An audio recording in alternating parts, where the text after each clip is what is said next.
All right, we're live. Hi. Hi, how are you? I'm good. How are you? Pretty good. All right, so we'll wait for a few minutes to get some people online, and then we'll go ahead and get started. I'm going to see if I can pull it up here on my phone a little bit early. So that's fun. Oh, but we're live there. That's good to see. That's going to make a noise. Hold on. Can I hold it so I can see comments? No, Or I you guess can't. comments will come up here, huh? Yeah, actually, you can hold it.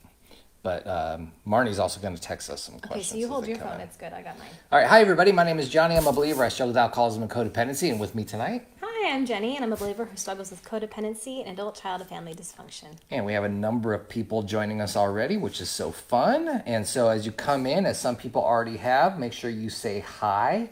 And then also, if you have any questions for Jenny or myself, make sure you ask them in the comments. Love doing these nightly Monday through Friday Facebook Live times because it's such a good time for us all to hang out together. So we're glad to be with you to start off this new week. I hope everybody is doing well. God, what is this? 15, 16 days into this whole thing for us? Something like that? Yeah. Yeah. Today's Monday, right? It is, yeah. Yeah. Yeah, 16. it doesn't matter what day it is No. anymore, but yes, it is Monday, the 30th. And so, it's so cool to see so many of you coming on. So very cool. Make sure you tell us where you're from, like I said. And if you want to ask a question in there, we've got some folks that will kind of alert us to those as they come through. And then we're going to do our best to catch them as they come as well. My mom says hi. By the way, she's in Hi, there. Cheryl. So, hi, Cece. Good to see you.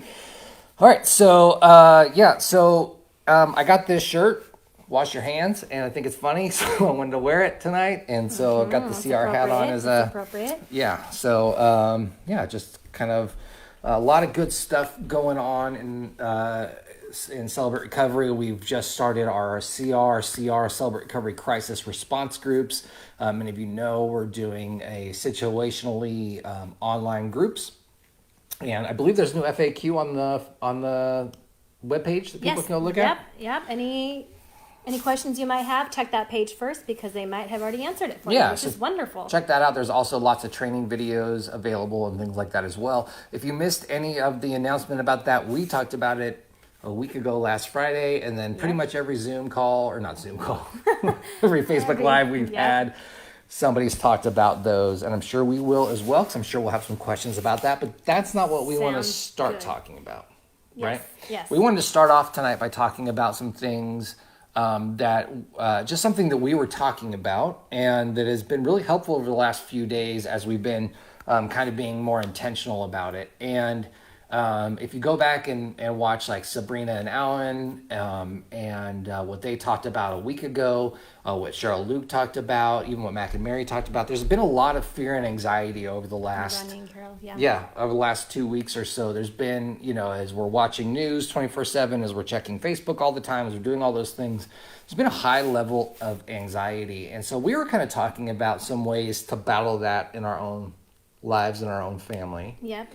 And one thing that we kind of came up with was this idea of remembering what God has already done for us as a reminder of what he's going to keep doing for us. Absolutely. He's already done so much in our lives. And I'm sure if you're watching this, he's done things in your life as well. And I say that even knowing that some of you may have stumbled upon this video because somebody just shared it on their Facebook page. You're like, I don't know, I guess I'll watch that. And you don't know what Celebrate Recovery is. You sure don't know who we are. And maybe you don't even have a relationship with God yet. And what I know is that if you have been in recovery at all, any length of time, whether you're brand new or you've been in this program for years and years and years, you have a story or you have a moment where God has done something in your life. And it may be a huge story. It may be a small thing.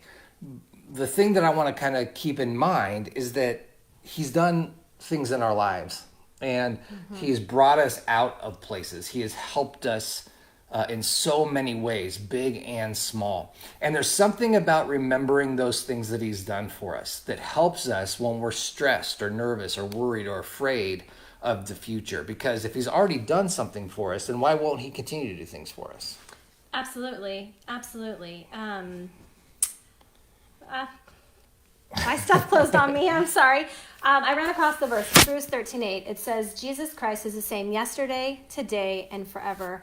God is not changing. So the same God who has helped me in the past to overcome fears and hurt and pain and huge anxiety moments in my life, that same God is with me now and will continue to be with me in the future. Yep. And so anytime that's a scary time, then I can take my focus off of the current situation or whatever it is that's hurting or that's giving me anxiety, and I focus on what God has done for me in the past. It takes my focus off of the heart and puts it back onto God, which is where it needs to be. Yeah, I found this verse in Psalms, in Psalm 105:5. It says, remember the wonders he has done, his miracles and his judgments he's pronounced. Over and over through Scripture, we're told to remember the things God did for us. In fact, the children of Israel, as they were walked out of Egypt, they were told over and over again to remember what God had done for them while they were in Egypt, how he had taken them out of slavery and into what would eventually become the promised land for them. They're told over and over again. In fact, in just a few days, lots of people from all over the world will celebrate the Passover supper. And the Passover supper is actually how people are, one of the things behind it is to remember what God did for the people of Israel during that time. And why do we remember those things? Because we're going to have hard times ahead of us. Absolutely. And so if we can remember the things he's done for us in the past, it can give us hope that he'll do things for us in the future. You were telling me about a time where you felt God really stepped up for you and did some things for you. Why don't you tell our friends? So in thinking about this, it helps me to think back on times where I've gone through really hard things. And God has gotten me through them. So I was trying to think of a hard time in my life that was really tangible, that was very real for me. And growing up, fear, I've talked about this in the past, but fear has always been something that I've struggled with my whole entire life. And one of those fears specifically is that I was afraid to stay home by myself past 10 o'clock at night. It would get dark. And I could hang till about 9, 10, and then I just could not do it anymore. And it's something that my family worked around my entire life. I got married. Johnny worked around it. His family worked around it. Everybody worked around. So Jeni did not have to be home alone past 10 o'clock at night, which was tricky, but everybody worked around it. And it's something that we just all dealt with. And when I was in my 30s, we had all of our kids by that point, and I was doing a Bible study. I was in leadership for a women's Bible study at our church. And I was at a leader training that morning, and I wish I could remember. I had it written down for so many years, and I lost it in our move, unfortunately. But the challenge that morning was, are you going to trust God? And there was a very specific question, and I wish I could remember what it was. But the basis was, are you going to trust God to do this for you? And so I left all fired up and went home, and that afternoon, Johnny was coming to me, and he was going to let me know that he needed to start traveling more frequently for work. Now, when I say more frequently for work, at that time, what that meant is he needed to travel once a quarter for work. For Celebrate Recovery, to do 1 day. Yeah, for Celebrate Recovery, which seems silly that he would be nervous, and he was very, very nervous, right? Yes. To come and talk to me to say he needed to travel. She's terrifying. Once a quarter. Because I would melt down and I would have the hardest time. Like, how am I going to stay home? Okay, we have to arrange everybody who's going to take care of me and who's going to help me. And as he started to tell me this, I remember as I'm listening, all of the arguments were building up in my head, and I'm just stacking up all the reasons why I was going to tell him that this could just not happen. Right. And then out of nowhere, that same question from that leadership meeting that morning popped into my head. And it was like all the arguments fell completely away. And my mind went blank except for that one question. And it was like, Jeni, this is your time. You get to choose. Are you going to continue to let this fear lead your life and run your life, or are you going to choose to trust me? Right. And it was so clear. And I remember going, okay. Yeah. I'm going to choose to trust you. And so I remember saying to Johnny, okay. And I think you were probably a little blown away, like, wait, that's it? No arguments? Yeah, because no I had reasons? all my counter arguments ready for you about why it was so important and all those kinds of things. But tell them a little bit about how it went when I was gone. So flash forward to when the first evening he goes, and it's my first evening home all night by myself with the 3 kids.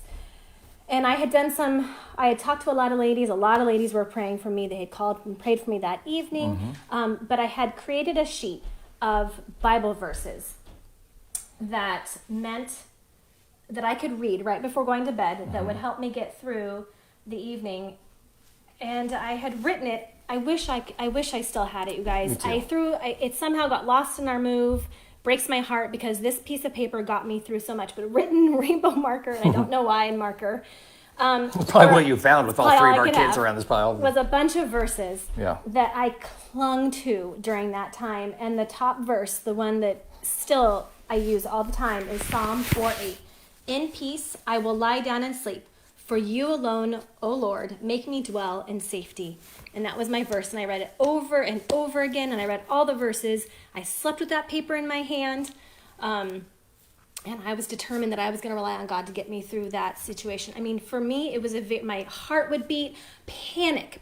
This wasn't like real. This wasn't panic. like I don't like to be home alone. This was a real legitimate fear. Yes. We went to counseling, and you saw there was a lot. It was of a big stuff. deal. And so I made it through that first evening. I remember waking up the next morning like, oh, I made it. I survived. I lived. Yeah. I felt like I was floating on air, like the birds were singing. It was wonderful. And I mean, I'm not going to say that I slept wonderfully. I was up a lot throughout the night, but I survived. And it was that first night where I was like, I realized what it was like to really trust God to get me through a very real, scary situation. Right. And I think the important thing about that is not only did God get you through that scary situation, not only did all of that happen, but now when something else happens that causes you fear, you have that to lean back on and remember, hey, God did that for me. Why won't he do something for me in this instance? Absolutely. And I mean, we've jumped forward, 10 years, and Johnny's traveling quite frequently now.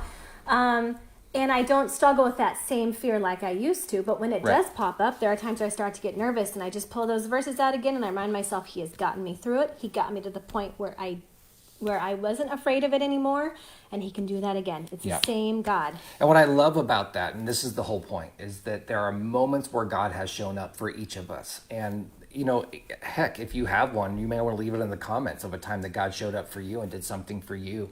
It doesn't have to be a huge thing. It can be a small thing. Remember, we call this program Celebrate Recovery because there are things worth celebrating. And I often have thought that we don't celebrate enough. We don't think enough about those things that God has done for us on a day-by-day basis. Sometimes those small things, those things that don't seem like much. Paul said that he boasted about his weaknesses because God told him that it was in his weakness that God's power was made perfect. And so that's what we do when we share, right? We're telling people about our weaknesses so that God's power can be made perfect. In the same way, celebrating those small things that God has done for us, the small little days, maybe not the huge things, but the small things along with the huge things. Because what we often do in retrospect is we look back and we think, man, look at all the amazing things God's done for me over this long course. But if we stopped and really thought about on a day-to-day basis, what are the things that God has done for me?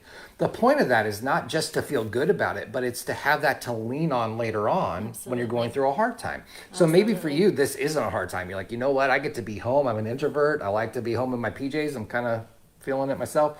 But having that as something to lean on later on is a really important thing. And so one thing I just want to encourage you to do is to celebrate your victories, even if they're small. There are so many things that we can do to remind us, and we do need to get to some questions, but we've been thinking a lot about this, and it's just really important.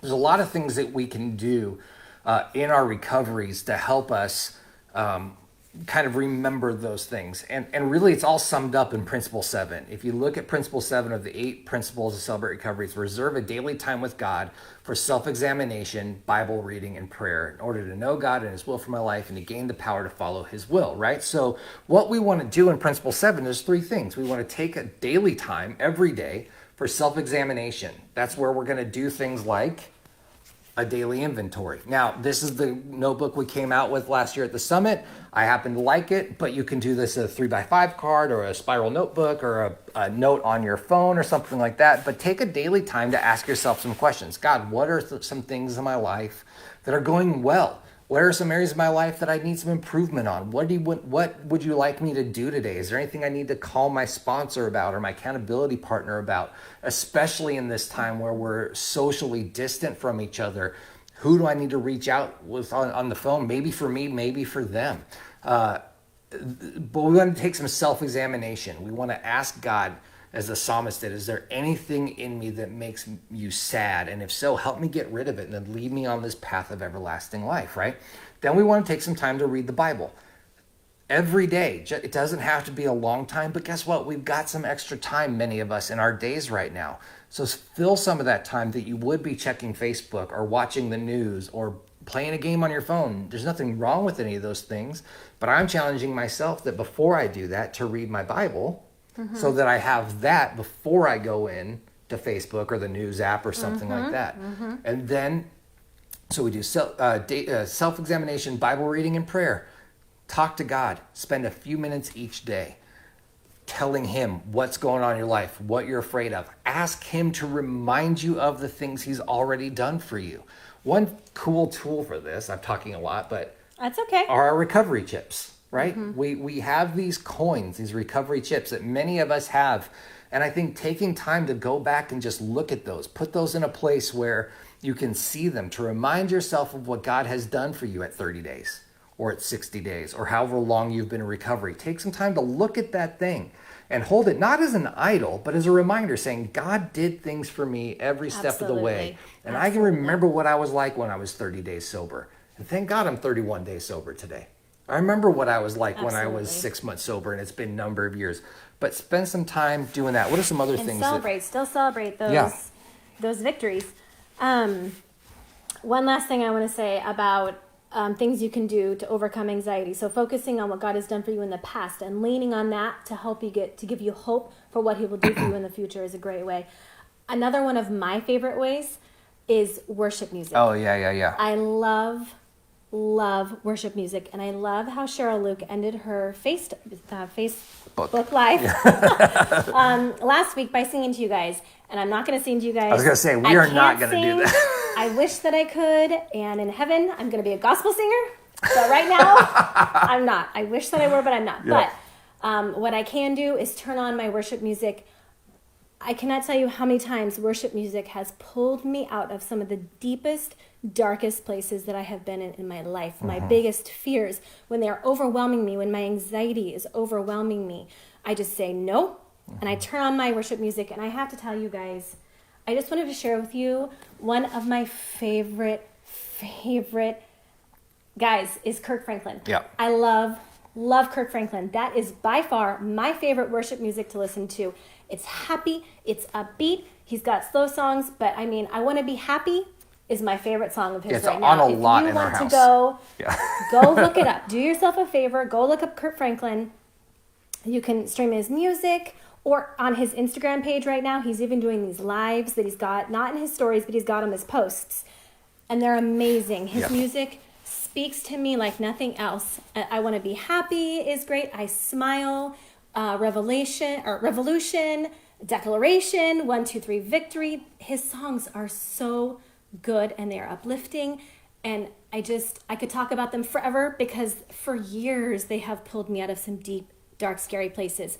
But if you cannot stream his music, or if that's not your thing. Yeah, I was going to say, because that's not going to speak to everybody, No, right? it's not going to speak to everybody, and that is fine. There are lots of different worship styles out there, and that is what's so wonderful about worship music.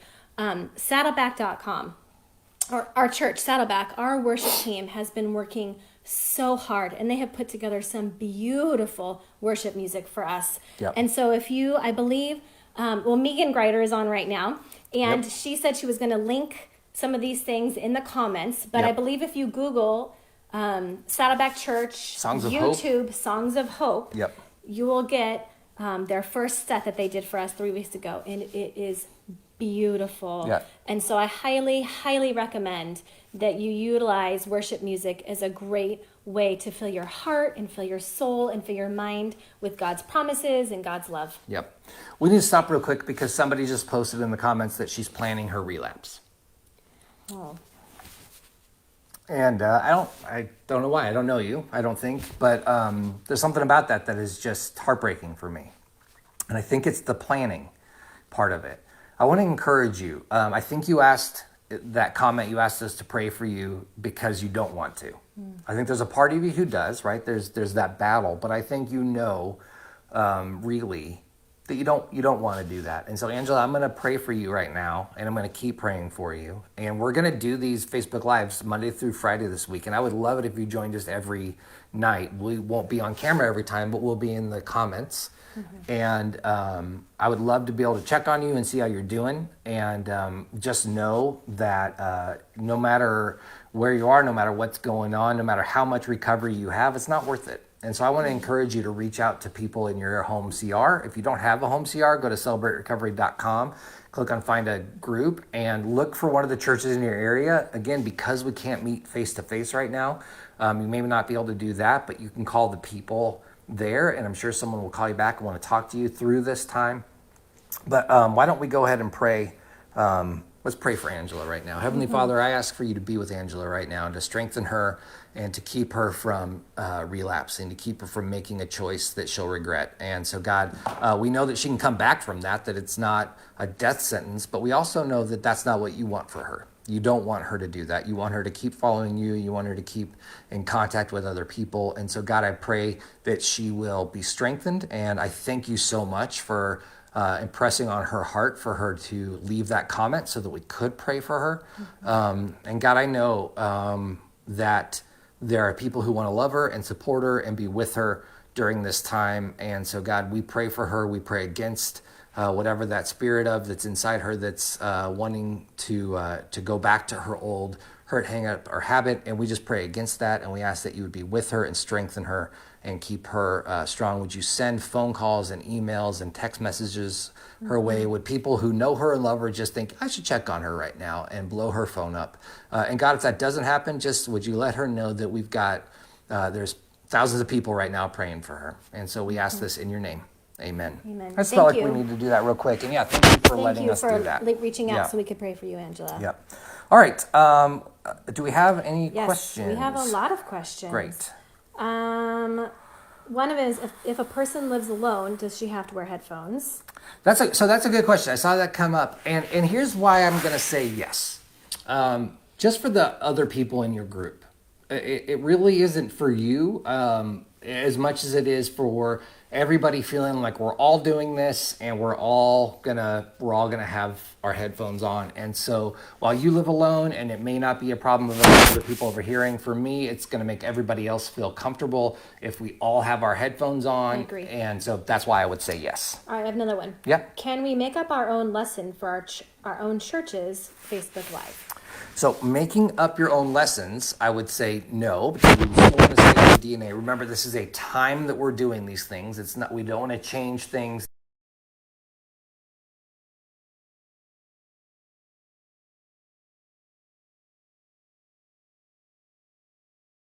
Presenting it as a lesson is something that we're talking about that we do think applies to recovery. It's a devotional kind of thing. You could do this, no problem. But making up your own lessons with fill-ins and all that kind of stuff, I would stay away from that. And I have another great question. Can someone do a daily inventory if they haven't done a step study? Absolutely. Yeah. Yes, absolutely. And that's what I'm saying. I think, that whether you use a notebook or, a notebook, an app or whatever, scratch paper. Yeah, I think that there are different ways to do that. Now, there are people who are like, this is where some of this stuff gets difficult, where people are saying like, well, what if, there are going to be two people on the same camera together? It's nothing. Yeah, I know. I don't know what to do with that. And so I would just say Amazon is your friend. Order headphones, order a headphone splitter. If you don't feel like leaving the apartment, let somebody know that you are you need those things, and maybe they can run to Target the next time they're out and pick you one of those things up. So that's what I would do. And we want to say hello to Nicaragua and hello to the Philippines. Thank you for joining us. We love that we can communicate with each other from all over the world. It's so cool that we can connect this way. Yep. Another question just came in was to do with newcomers in Zoom meetings. How do we do that? So we've kind of talked about this a little bit, but I think this is something that's going to kind of keep coming up. Yeah. I can tell you what we're doing at Saddleback. So we have our CRCR, Celebrate Recovery Crisis Response, online Zoom meetings that we're doing temporarily during this crisis. That right now, the first week, we really wanted them to be for existing open share groups and their participants. So we got together, Megan's in the comments, she could tell you more about this because I kind of was like, we're doing this, tag, you're it. And then she had to do all the work. But basically came up with ways that a bunch of people could meet on Zoom last week. We also have a support line set up at our church. I'm not going to give you the number because you need to have one for your church if you're a ministry leader or a state rep that people can call. When people call that support line, we have other people either answering the phone or calling them back if it comes in at a time where it's not being manned. And then we're going to have one-on-one conversations with them for a while and then figure out how to roll them in to newcomer groups. Right now, what we really want to do, if somebody calls your church, says, I'm looking for Celebrate Recovery, what do I do? Is to lean in on a relational level. So one-to-one, over the phone, FaceTime if you need to, if you want to see each other, but really taking newcomers on a one-on-one basis and then figure out, okay, how do we roll them into these groups after they've been around for a while? That's what I would do. All right, what else? Let's see. Our CR live video is available on YouTube for those who are not on Facebook. I'm sorry, I wasn't listening. Oh, well, at least you're honest. Yeah. Thanks for being honest. Yeah. Our CR live videos available on YouTube for those who are not on Facebook. They are. We go right on to YouTube. It's within a couple hours or a day later we put them on our YouTube channel. I believe Greg already put in the comments the YouTube URL, but you can just search Official Celebrate Recovery and you'll see that there. I did see that somebody says that they're seeing things about, 12 steps and 8 principles and stuff happening online. When we find those things, we do our best to take them down. You just need to know they're not approved by us and they're not approved by the copyright holder, Zondervan. And I hate to be this guy, but if we find out that you're posting them after we've asked you not to, your state rep may contact you. You may not be able to use the Celebrate Recovery name because that's a violation of the DNA and the trademark statement of Celebrate Recovery. So even though there are people who are doing it, they're doing it outside of the purview of Celebrate Recovery. If we are able to, we may have to ask them not to use the name Celebrate Recovery. So it's not something you're just like, oh, they don't care. We do care. We just can't control everything. So what else do we have? Let's see. What time is it? I know, 6:26. All right, good. We still go for a couple more minutes. What about people who have hearing aids that are not compatible with headphones? Yeah, so, again, when it comes to the, somebody asked a question about hearing aids and headphones and all those kinds of things. I can't answer all those questions. I do know that's a real thing. And so I would encourage you to talk to your state rep and to kind of get some guidance on some of those kinds of things and look for some help to answer some of those questions. Right now, what we're saying is that there are the 5 guidelines that we've always used and then an additional 3. And one of them is that everybody has to use headphones. We have some leaders at our home CR in Lake Forest who aren't comfortable leading a CR group. They aren't comfortable with the technology. They aren't comfortable with the safety. They're not comfortable for whatever reason.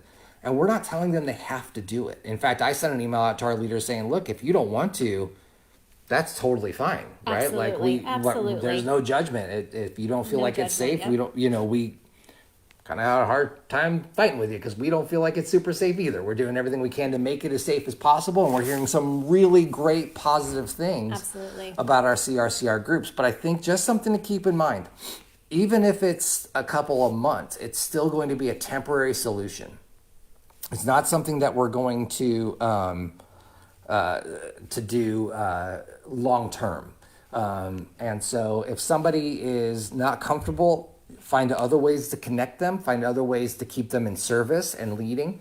But there are just some things that it may not be for everybody. We know there are some people who are triggered by the internet. And so going online to do a group may not be safe for them. Yeah, so we encourage you to connect with your sponsor Right. or accountability partners. The phone is a great way to communicate with people if you're not comfortable going in an online share group, which is totally fine. Yep. So there was a clarification about the 12 steps, 8 principles. People are reading them on Facebook Live. I have no problem with people reading the 12 steps and 8 principles.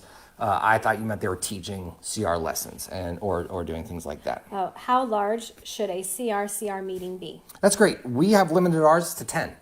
And so we also are recommending you just use the free 40-minute Zoom call. So we've limited ours to 10 plus a leader. So that means we still have to keep the time limit pretty tight. We're going to make sure that we're keeping everybody to 3 to 5 minutes, usually on the 3-minute side of that, so that everybody has a chance to share. But that way it doesn't feel completely huge and out of control. You're not scrolling through screen after screen after screen trying to find out who's talking. Absolutely. That's what we do. We also have ours. They lock in 5 minutes after we start, so you can't join it after it's been 5 minutes on. So we're getting a lot of specific questions. Do you Right. want to remind everybody where the trainings are? Yeah, so if you go to celebraterecovery.com, all of the training on Zoom things are there. I also really want to encourage you. We have state reps in the chat room, in the comments right now, who can answer some of these questions. And a lot of these kind of, can you do this? Can you not do that? I would encourage you to go read the FAQ first. Absolutely. Really dig into that. Watch the training videos. Talk to your state rep, and then come back and keep asking those questions. We want to keep talking about it, but if we feel like we are answering some of the same questions, and so by having the FAQ, hopefully that will answer some of your questions as well. I do think we're going to go ahead and close our time tonight. I want to remind you that tomorrow night, Sabrina and Alan Stolze will be here on Facebook Live. We'll be here Monday through Friday, every night of the week, as long as we're in this crazy crisis lockdown kind of stuff. It's a great time for us to connect with one another and to spend time with one another. We really love it. We will be in the comments every day that we're not on camera, which is really fun to kind of be there. And so I want to encourage you to come back and check it out. I would also encourage you to share this and tell your friends about it. If you're watching live on Facebook, hit that thumbs up and share and let people know about it. If you're watching it later on YouTube, if you haven't already, subscribe and like the video and let people know that we're posting it here as well. Follow us on our Celebrate Recovery Instagram pages and all that kind of stuff as well. Anything else you want to say before we go? Thanks for joining us, you guys. Yep. Remember what God has done for you already, Yes. and let that fill you with hope for the things He's yet to do. Absolutely. Bye, guys. We love you. Thanks for joining us. Bye, everybody.